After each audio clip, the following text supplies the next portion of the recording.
Good, Colin. Yeah, I'm doing that thing where you start recording, you start talking, and then I just start moving all the tabs around. So I couldn't possibly have done that before we started. You need the boredom that comes from listening to my intro to get start. So bored. I'm suddenly on the news.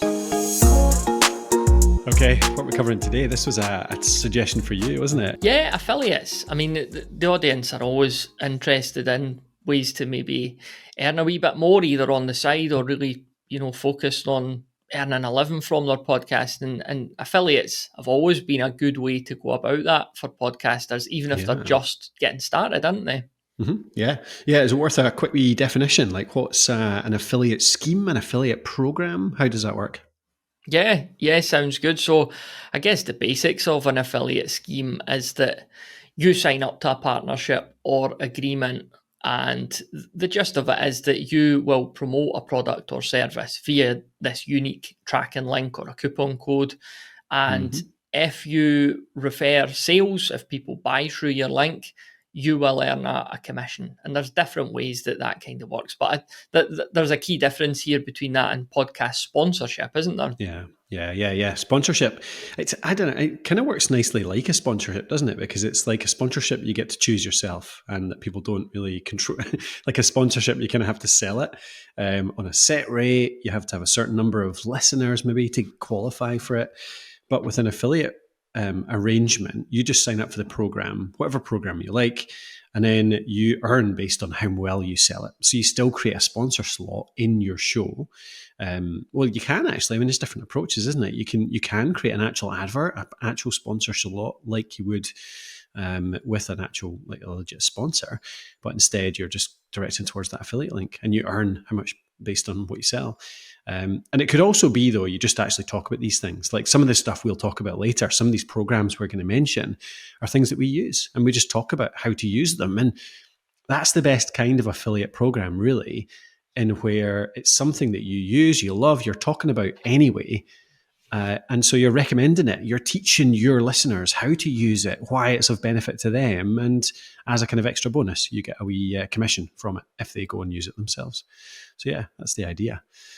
I mean, like the great thing as well is, Matthew, isn't it? Like you can work with loads. You can work with more than one at a time, can't you? We're going to get into how like you would utilize them beyond just mentioning them on your show, but just having a thought about like the potential pros and cons of affiliates versus sponsorship. So the obvious con there is that there's no guaranteed income, is there? Like you could be doing this for quite a while and you might not get any income whatsoever, whereas a sponsorship is giving you that guaranteed income. But then there's a flip side to that too, isn't there? Yeah, where you get no ceiling to that at all. Like there's no limit to what you can earn as well. Like, so if you do a really good job of recommending it, you talk about this affiliate program, this tool, this book, this whatever, and everyone buys it, then you earn from that. You're rewarded in your great salesmanship. So yeah, it's good that way, definitely. So did you want to first talk about some potential affiliate programs that the listener might be interested to get started with? Yeah, there's quite a few that we use, isn't there? Because that's kind of how the podcast host started off, really. Like that was kind of, we wrote content, we created podcast episodes, we created YouTube videos, and we started to include some of the stuff that we liked, some of the tools that we liked, the software we liked, the applications we liked in that. And that was kind of the first earnings for the podcast host. And the very first one was the classic. It was Amazon. Do you remember that, Matthew? I think it was actually before you joined the team, I started putting in some Amazon links. Was that kind of underway by the time you started with me? Yeah, the Amazon stuff was well underway by that point, yeah. Yeah, it's a funny one because I just started writing articles back in, 2010, 2011. I started writing about microphones because I'm a bit geeky that way, like some gadgets. So I wrote in some reviews about microphones, included some links for Amazon sales pages for those mics. And then weirdly, over like a few months, just these little checks started dropping through the post, like $10, $20, $50, that kind of thing. And that just grew over a few years. And that was really the first earnings for our company here. So Amazon's a really good one because it's kind of relevant to everyone, isn't it? Like you've got books in there, you've got software in there, you've got gadgets in there, you've got all sorts of stuff that you can find on Amazon. So it's almost like it's kind of the all-purpose it doesn't matter what your audience is, you can probably find something on Amazon to cover and to link to. So that can give you your first little bit of earnings. So it's really simple to sign up. All you have to do is go over to Amazon. If you search Amazon affiliate on Google, you'll find the sign up page for it right away. And you just open the account, start sharing the links. And the kind of qualifying is that you have 180 days after you start your account. You have to send a couple of qualifying sales. I think it's 3 in total, isn't it? And once you've got those 3 qualifying sales, that's you kind of a verified Amazon affiliate, and you can start to properly promote it from there. So, that's kind of Amazon. Maybe that's a good one to start with for a lot of people, Matthew? Yeah, the definite low-hanging fruit of affiliates. I've never heard anyone being rejected to try and get on Amazon there. I should just mention as well, we'll have full details and links over at thepodcasthost.com/affiliates. You'll find the full guide to what we're going to cover here today as well. Cool. And with Amazon, just that one wee bonus that I've thought of there, I think this is still the case, but basically if someone lands on Amazon through your link and they buy a whole bunch of other stuff that they were going to buy anyway that's totally unconnected, as far as I know, you still get commission from that. You do, you put them on the site. Yeah, exactly. Yeah, so that was the funny thing, wasn't it? In the early days, I was looking at the Amazon sales. You get a full report on the stuff that you've referred, so you can see all the stuff that people have bought, and not individually. Like I can't see the person who has bought it. It's all anonymized that way, but I could see the products that have been bought. And it was like, I'm sure you and I had a conversation in the early days, Matthew. Somebody had gone on, obviously, clicked a microphone link, and then there was like, some less. Let's call them adult products that they bought on Amazon through our link. So we'd been getting some commissions through somebody having a good time with their other half, whatever they may live. So yeah, I would admit to it being me, but you're not allowed to buy through your own affiliate links, so I better not get us in any trouble. And we've never done that. So number 2 is, let's go to number 2, which is another classic in the podcasting world, isn't it? If you've ever listened to podcasts, you'll have heard this affiliate program. What's that one with you? Yeah, and Jeff's empire as well. We've got Audible. When I started listening to podcasts, like honestly, every second. It was literally every podcast had an Audible sponsor, which of course was, sign up, get a free audiobook, and they would get a wee bit commission. So the commission as it stands here in 2023 seems to be 50 cents per audiobook sale, $5 for a free trial digital membership, $10 for an Audible Gold member, and they've got a specific creator program podcasters could use, and that gives you $15 per trial sign up through a custom link that they'll give you as well. So I actually, a couple of years ago, I applied to be an Audible affiliate, and I am an Amazon affiliate, and they wouldn't accept me. It was through, we'll talk about the platforms later on, it was through either Awin or one of the other ones, and they just said, no, we're not interested in working with you. So I always found that a bit funny, actually, wasn't it? Because Audible is an Amazon company, but they never did it through the same program. Yeah, that was a bit annoying. Yeah, but they didn't want anything to do with me because of my lingerie buying habits. That was it. They could see what you're buying. It's like, this guy's too dodgy. I like Audible though. In the early days, you're right. Like every podcast had it on, so it kind of got a bit. It got a bit sick in it. It's always like that period where every podcast had a mattress advert, or every podcast these days has an Athletics Greens, whatever it is, advert.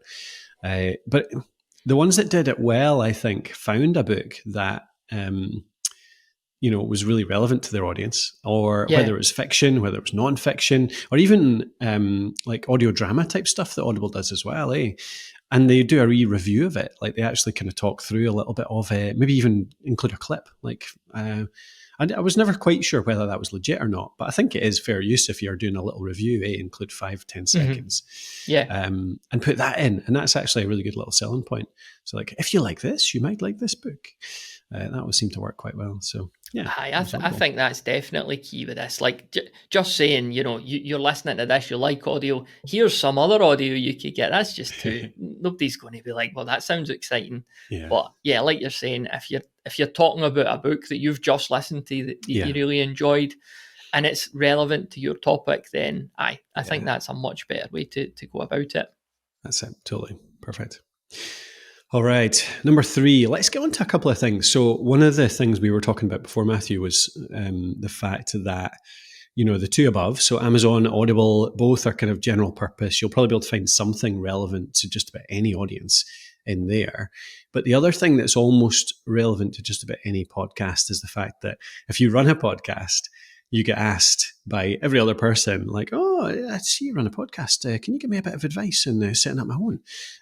How often are you asked that, Matthew?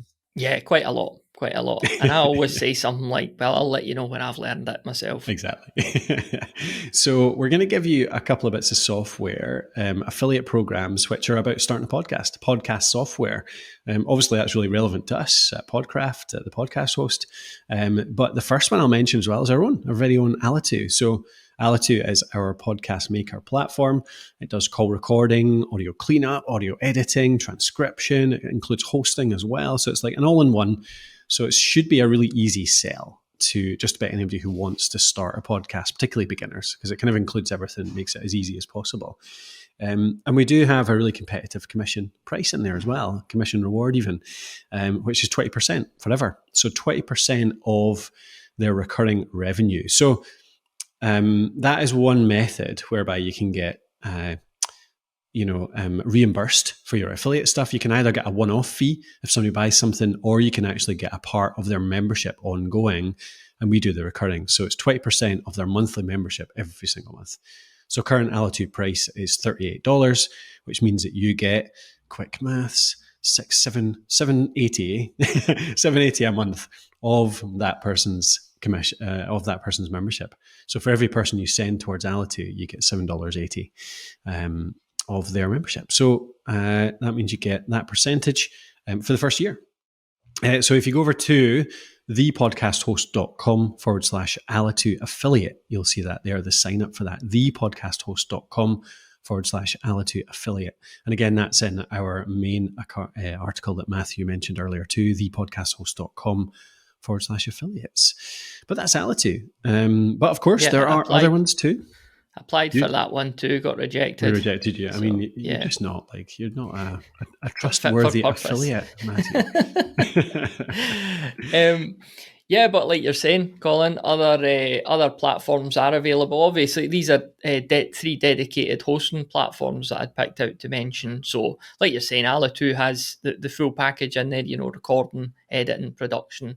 But if somebody was just looking, if one of your audience members had maybe got their recording stuff set up and they were just looking for somewhere to upload it, basically, then 3, you could use our Captivate, Buzzsprout, and Podbean.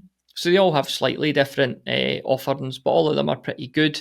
So Buzzsprout, you could earn $20 for every paid account you refer, and every person you refer to them also receives $20 credit in their own account. So that gets them a good wee starting point to launch their first few episodes.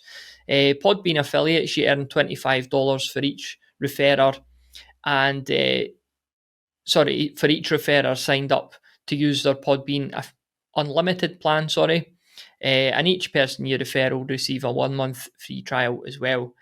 And then Captivate, you get 25% recurring payout for the lifetime of every podcaster that you refer. And they stipulate there that I've never used the word stipulate on this podcast before. They stipulate I'm not sure that I've ever used that in life. depend on whether referred customers choose to pay monthly or annually. So if you get a few annual members on there, you'll get like a once a year sort of bigger payout on that front. But Captivate, Podbean, and Buzzsprout, and all links will be in the main article and the show notes. Yeah, perfect. All great platforms. So if they're looking for hosting alone, then that'll do the job. All right, another one that suits just about anyone, I think, or not most at least, is education. So courses. And there's a couple of places we've used in the past for their affiliate programs, particularly Skillshare. Udemy is another option as well, but Skillshare is kind of probably my preferred at the moment because Udemy just do so many discounts that actually the courses on there are so cheap that it tends to be you won't earn that much. And I think the quality has kind of suffered a little bit from that sense. But it's worth having a look. See if there's any courses on Udemy that are particularly suited towards you. But certainly Skillshare offer a 40% one-off commission. So if somebody buys a course, and they can be in the hundreds of pounds, hundreds of dollars, then you get 40% of that. So it's really cool. And generally, like I say, you can find something, some kind of course that suits the type of audience that you're talking to. Especially if you're an education podcast, coaching, teaching, you'll be able to find something in there that kind of supports your learning or your teaching. And maybe it's something that's an inspiration for you to create a course of your own in future to replace it in the long term. So yeah, Skillshare, pop over there. Again, you can get the link at thepodcasthost.com/affiliates. All right. What about something, snacks? People like snacks, Matthew. What we got next? Yeah, not snacks for humans, though, is it? BarkBox and WhiskerBox. This is obviously, at first glance, this seems highly niche because, almost everyone listening isn't running a pet dog or pet cat podcast. But there's a funny thing with podcasting and content creation in general that, when you listen to someone over a long period of time and you kind of get to know them, and a lot of podcasters will mention things like their pets or that. So my wife, she watches a YouTuber who does yoga videos, and this YouTuber's dog is always there, and the dog's famous basically because he's always in these videos. So you think situations like that, you maybe reference your dog or cat a lot. You could actually even, you could use one of these services, and if you like it and feel comfortable promoting it, that might be an opportunity for you as well, because a lot of your listeners are going to have pets. So yeah, the two you could use here, BarkBox and WhiskerBox. Are you a dog guy or a cat guy, Colin? We've got a cat, yeah. I used to have a dog when I was a kid, cat now though. So what's your cat's name? WhiskerBox. Coco. Coco the cat. Kids named it. So after anything in particular? Or? No, I don't think so. Just liked it for some reason. And then it turned out there was 8 cats in our neighbourhood called Coco. So good. Turns out it's a common cat name. So yeah, you'll be we'll be, I should say, Podcraft on the next episode. Yeah. We'll be doing a bit of WhiskerBox, won't we? So BarkBox has got a few, just having a look, there's a few different affiliate programs there. BarkBox, Bark Shop, Super Chewer. So you could get different sort of commissions there, $18, 10% or $20. WhiskerBox, it says, offers a 10% commission for subscriptions as well. So loads of options there if you're a pet person. Yeah, good stuff. I think it's a great example actually of potentially thinking about outside the box in terms of the type of affiliates that you use, or even, it kind of ties into sponsorship as well, the type of sponsors you bring in, because you might be doing yoga videos, health videos, nutrition videos, whatever, but it becomes a feature. It's funny how content works that way, in that the stuff you never expected to kind of break out, or the thing you never expected to capture somebody's imagination, that's what people remember and really get in touch with you about. And it's not that they don't like your main content. Obviously, they have to like the main subject too. People aren't going to tune in just to see that dog. They want to be doing yoga too. But it means that you might end up with kind of super fans, because they like yoga and dogs, and so they identify with you more because of that, Matthew? It's those kind of funny little connections that really make those fans that will buy the stuff that you're actually talking about and help you earn those commissions, eh? Imagine you watched the YouTube channel of a dog, and it just so happened the dog's human was doing yoga in the background, so you got into the yoga as well. Yeah, that's alternative universe YouTube. Cool. All right. So second last one, we'll do 2 more. Well, one's a kind of general one, but one last specific one, which is Moosend. So there's a lot of affiliate programs around. If you teach something related to business, startups, marketing, anything related to that, anything related to growth, that type of stuff, there are a ton of affiliate programs around. Anything from SEO software to email marketing software to social media management software. The vast majority of those platforms will have affiliate programs. So if there's one that you use that you like, it's worth having a wee search to see if they have an affiliate program listed on their website. And we'll talk about platforms next. Matthew, you'll go into that in a second, where you can find them too. But just as an example, you've got Moosend. Moosend's a particularly good one. It's an email marketing platform. So this can work for, even if it's not particularly a business, it's just like audience growth. So YouTubers, podcasters, all can benefit from running an email list. But businesses, sales, anything like that, everyone needs an email list. And Moosend are a good one to send them to because they give you 30% recurring forever. So if you get somebody to sign up, send them a customer, they'll send you 30% of that person's membership forevermore. And they run a pretty interesting, good affiliate program in that they also do a lot of kind of engagement with their affiliates. For example, they do competitions. I think it's every month, might not be that often, but it's quite often anyway, where they offer $200 bonuses or prizes for affiliates that achieve particular things or win the competition. So that's one example, Moosend, you can nip over to. But again, if you use a different email marketing platform, good chance that one has an affiliate program as well. We've used ConvertKit's affiliate program in the past, for example. We've got Active Campaign, all the rest. So yeah, have a look for them. But let's go into it, Matthew. What about the platforms themselves? So how can you find other ones? Now that we've covered a few specific ones, how can you find other pieces of software, other tools, other products that you can use as an affiliate product?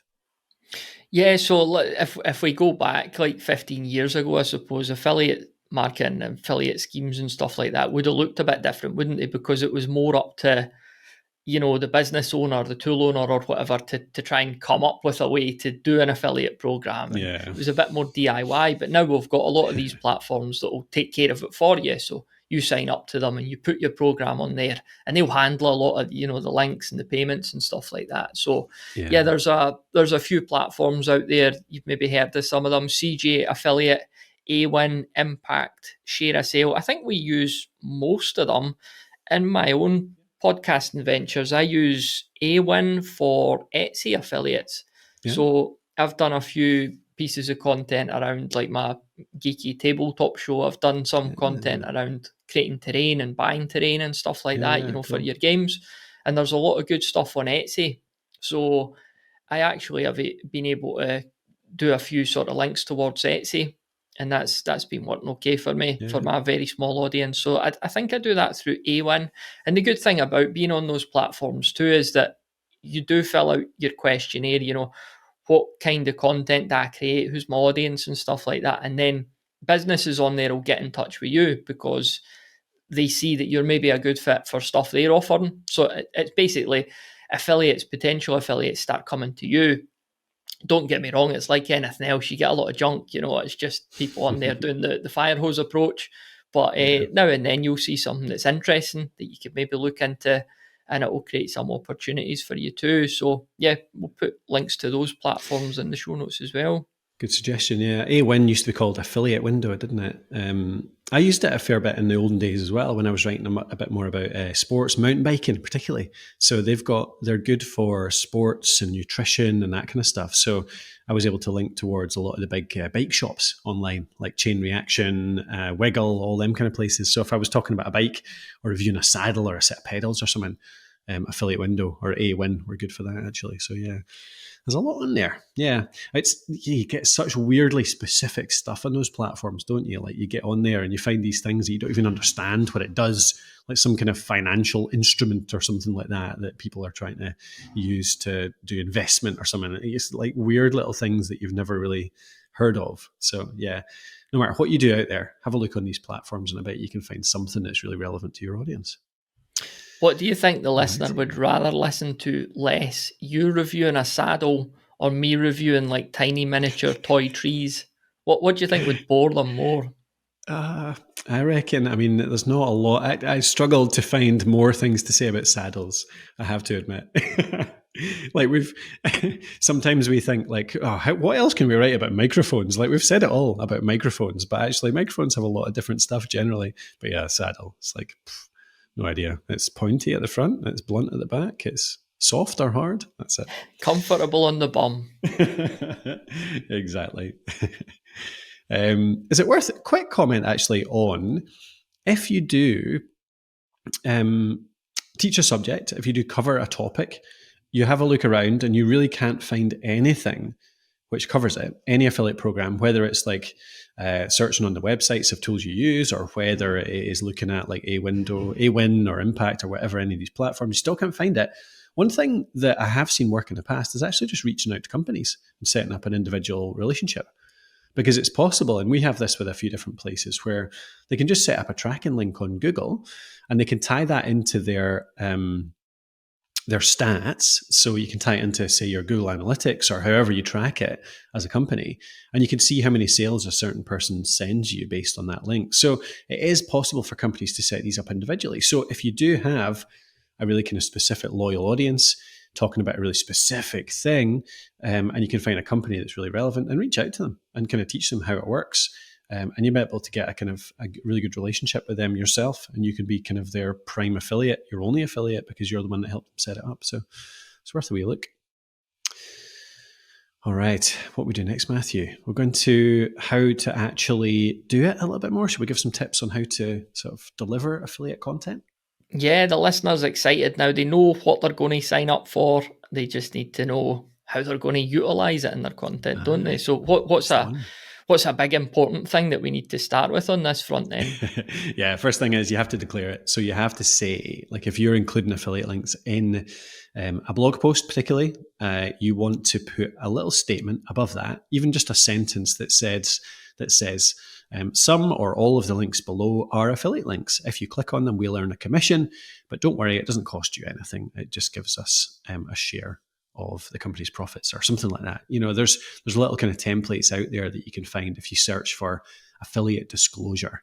But the main thing is you have to say, these are affiliate links and we'll earn a commission if you click them. But we put that in all our content, don't we, Matthew? And that includes them. And it's not like it puts people off or anything, does it? It just gives transparency around how it works. No, I mean, that's the thing. We're quite clear that it's supporting the free content that we're putting out. So, yeah. I think them. that's always, that's a really good way to say it. I think it's like something along the lines of a lot of the links below are affiliate links. They help to support our free content, all of the free content that we put out there in the world. So we appreciate you using them. If you buy any of these products, it doesn't cost you an extra penny. It just gives us a bit of income, something like that. Cool. All right. What next? What do you think about in terms of creating affiliate content? Yeah, I mean, we've kind of touched on this already, but the way I look at it is I would treat them the same as how I would treat a quote unquote real sponsor. So, I would just, I would have my ad reads in there, my host read ad reads. I could do maybe a pre-roll, a mid-roll, and a post-roll, beginning, middle, and end. Or if your episodes are on the shorter side, that might be slightly overboard. But yeah, I would treat it like this is a real sponsor. Unless I'm just doing the old, like, I've got 50 different affiliates and I need to mention them all. It's not going to be very effective. But yeah, I would pick one that you really liked and just have a good run, a good few episodes, just thinking, this is the sponsor, and sort of see how it goes. Yeah, we've often found that, haven't we? That I mean, we've talked about this so many times. Like, one of the weaknesses of podcasting is getting people to take some action in terms of getting them to visit a link or something like that. So sometimes you have to mention it over 2, 3, 4 episodes. So probably the most effective way is to find, test them out. Like, find 5 or 10 affiliates that you think will work for you, and then test them all over a year. Give them a month each. See which one works for you.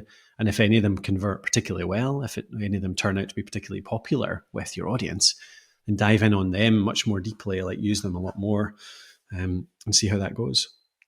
So yeah, that sounds cool. All right.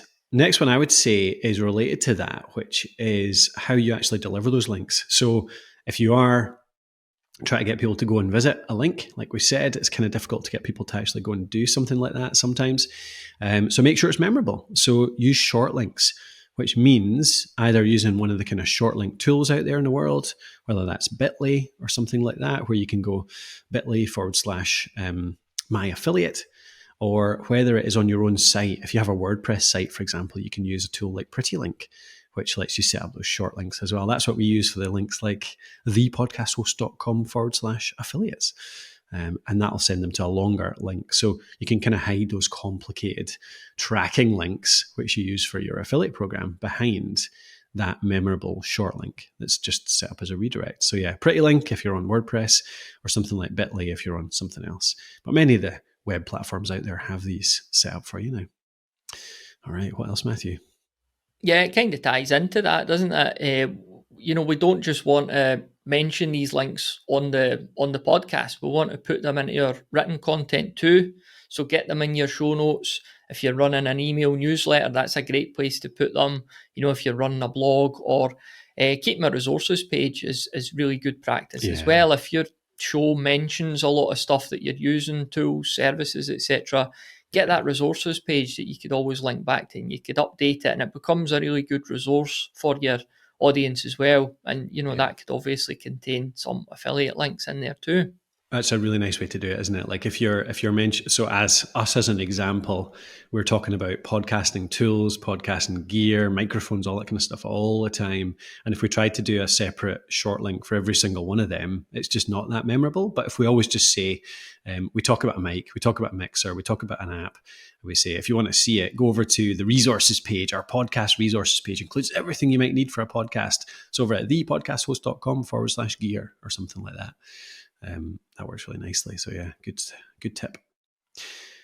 All right. I think, so let's get into a bit of dedicated content as well. It's worth mentioning this, I think. We talked about using them as a real sponsor, whereby you do like an actual kind of ad read. You mention a book that you're promoting on Amazon. You mention it in the pre-roll. You mention it in the mid-roll. You mention it in the post-roll.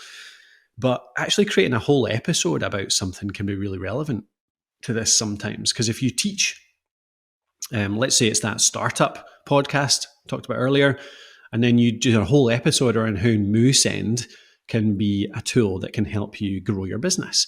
That's actually teaching, it's value, it's giving the audience something really useful, but actually it's all an affiliate bit of content as well, because it's going to send people towards Moosend. So creating that dedicated content can work really well. So one of them is a review. You can get in there, you can review Moosend, you can talk about all the features, how it works for you, the pros and the cons, who it works for, all the good stuff about it, costs, all that kind of thing. That review, that works really well. What else can you do with that, Matthew?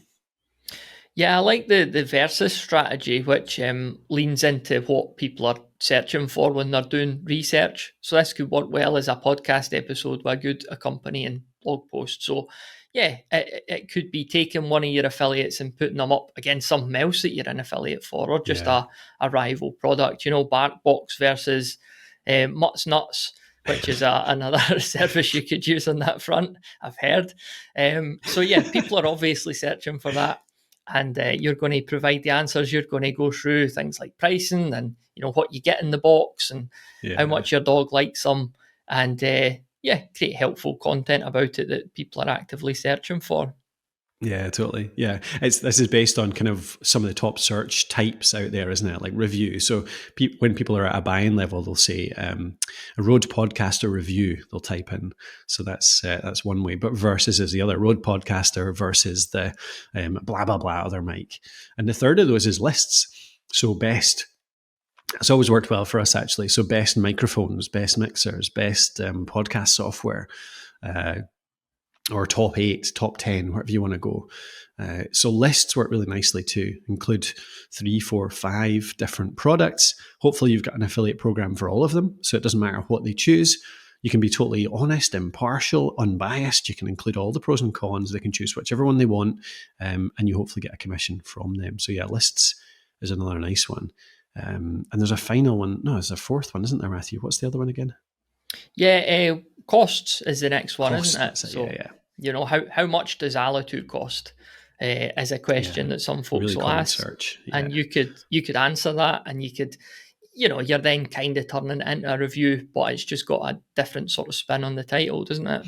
Yeah, totally. Yeah, absolutely. And a final one that's worth doing is just kind of case studies. So how does this work?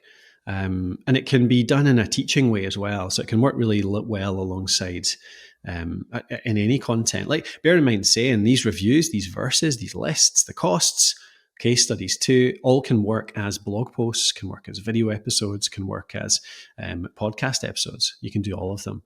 But case studies and kind of teaching articles, if you do them as a blog post, something written can work really nicely alongside a podcast episode. Because in the podcast episode, you can talk about your experience with, let's say, Moosend. Here's how I used it. Here's what happened. And then you write up a case study of, how you used it, exactly what you did, tutorials around how to set things up. maybe some other people as well. Do some case studies around them too. Tell us about your experience. So that can work really nicely, that dedicated content.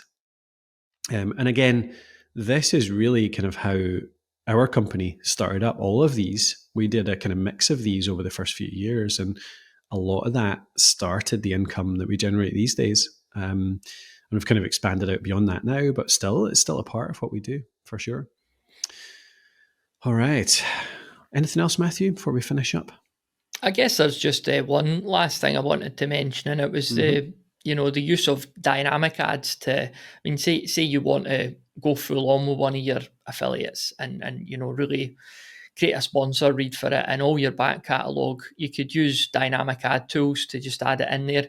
Always find a host read ad that's part of the content is going to work much more than like an interruption clip. But if it's you that's reading it, it's not quite as jarring as just big random radio voice jumping in. So a lot of hosting tools have good dynamic ad tools, ad insertion tools that you could just record an ad and then like put it into your entire back catalogue as well. So it's worth a doing if you've been going for a wee while and you've got that back catalogue really there. Yep, definitely. Do you know a bit of data I would love to see? I'm not sure if anyone has this. I've never seen it in the past. Is how the comparison of, imagine you could put a certain short link in all of your old episodes towards, anything, an affiliate program or even just an article, whatever it is, something you can measure, and then have a different link in your most recent episode. And you could see the kind of proportion of folk that visit something based on dynamic insertion in all your old episodes compared to the people that visit in your new episode. Because I've always wondered how effective that is, like putting it into all your old episodes. Like we know that people listen to old episodes, don't they? They go back and they listen through. So you presume it's effective, but there's also like a whole bunch of people listening, loyal audience listening to your newest one too. So I'm not sure. You got a gut feel on that, Matthew? Any idea? No. I wonder though, if you'd be surprised at how low the clicks would be in your, the depths of your back catalogue. The older ones. That's kind of what I wonder. Yeah. Like if people are listening back to old stuff, like do they really click links off that? I don't know. I'm not sure. Maybe they do. But maybe it depends on how evergreen. I mean, obviously, if your podcast would have to be evergreen to an extent for people to be going back and listening to it. But if you've got like a software podcast from like 2012 or that, it would take a bit for somebody to be listening to that. But I don't know. Yeah. Okay, cool. Anyway, it's a good thing to try. It is definitely worthwhile trying because it's not much work, and it might well work for you. Especially like particular. I think you're right, Matthew. I think particular kinds of podcasts that are very evergreen, it could work well for. So I'll just do, before we tie up, a wee final mention for the Alitu affiliate program. We'd love to have you. If you do think that it'd be worthwhile talking about Alitu on your podcast, because you get asked questions about setting up a podcast, or if you talk about business, startups, growth, marketing, anything like that, where content marketing is a thing, then Alitu is obviously relevant to try and convince people to start up a podcast. So that's over at thepodcasthost.com/Alitu affiliate. thepodcasthost.com/Alitu affiliate. The other thing quite mentioned for you, Matthew, did you know I'd finally managed to get our Launch Essentials course live on our community? I didn't, but I just saw you corrected your spelling error there because you spelled it Luanch. Launch Essentials course. But no, I did not know that. Tell me more. Ooh, nice. So if you're out there listening, you might know about our community. We've got a community called IndiePod, for independent podcasters. You can see it over at indiepod.thepodcasthost.com, indiepod.thepodcasthost.com, and that'll take you straight to it. And we've been working on releasing some courses in there as well. So we've got loads of free stuff in there, as in loads of good conversations, some really good people. We've got like 2,500 people in there now. Some great conversations going on, some great tips and support and education and all sorts of stuff, live events every month. So there's tons of stuff you can do for free, but we've been working on moving our old Academy courses in there. We've got so much education we used to have on our Podcast Host Academy that we want to move into the community because it's just a better place to support it, I think, to offer more kind of chat around it, support, all that kind of one-to-one stuff.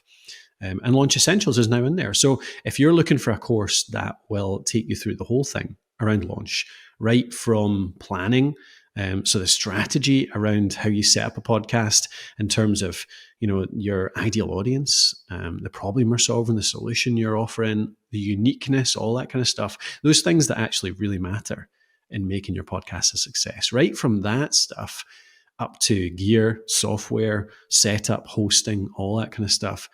That's all in Launch Essentials. And it's all guided through hand, holding your hand the whole way. Videos for everything, text for everything, tasks on every lesson as well to make sure you guided through it. You can find that over in Launch Essentials. So yeah, go over and get that at indiepod.thepodcasthost.com and you'll see it in the left-hand navigation under premium courses. All righty.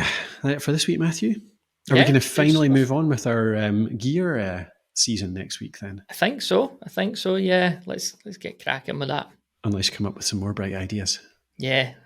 Like this one.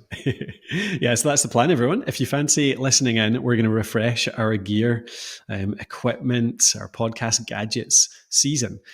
Look back at microphones, recorders, software from every angle, because it's a while since we had that season. So we're going to refresh that one, go through it all again from next week onwards. So join us for that bit of gadgetry. Thanks, Matthew. Good to catch up. Thank you. All right. Thank you for listening, and we'll talk to you then.